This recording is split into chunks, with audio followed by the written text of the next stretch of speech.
By choice, because I just got tired of all the physical, well, not the physical, but mostly the mental abuse.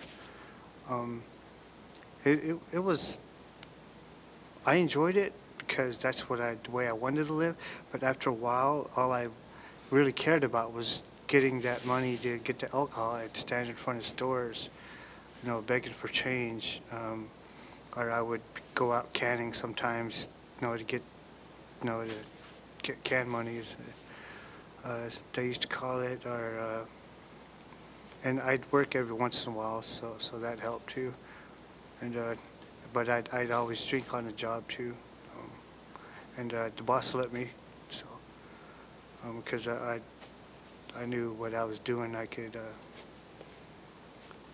be able to do that. Because towards the end of my alcoholism, I was so addicted to it that I would go through the physical withdrawals, and those would be so intense that I had to have a drink after 2 or 3 days of not drinking, and I almost died from drinking too much twice.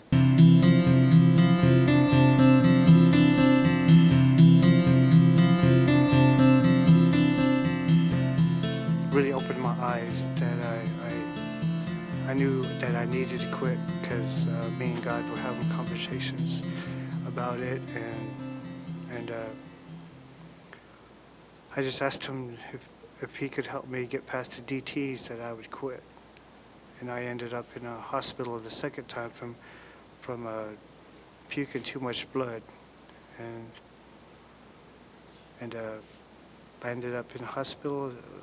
I think I woke up like the third or fourth day, because I was asleep the whole time they operated on me, because I was still living on the streets, going from house to house, and I was getting tired of living that way. And when I told God that if he could help me with the DTs, I was in a hospital, and I remember this nurse, she would come in and mess with my IVs that I had in my arms and in my hands, and she would only come in when I think about drinking again. And then I remembered what I told God, if he could help me get past the DTs, that I would quit. And so about the 6th day, I decided, I remember telling God, okay, he got me here, past the DTs weren't so bad. And I was like, okay, 6, 7 days, all right, cool. Okay, God, this is it then, the last day. And so I haven't had a drink since that day. September 5th is the day I went into hospital, and I haven't had a drink since then. And it's pretty awesome.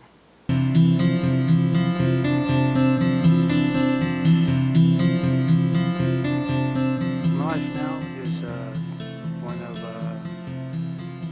trials and tribulations, and it's a walk with God. When my focus is on God, those trials and tribulations are easier to get through, and it's helping me grow in my faith. And about something to tell the group, that would be,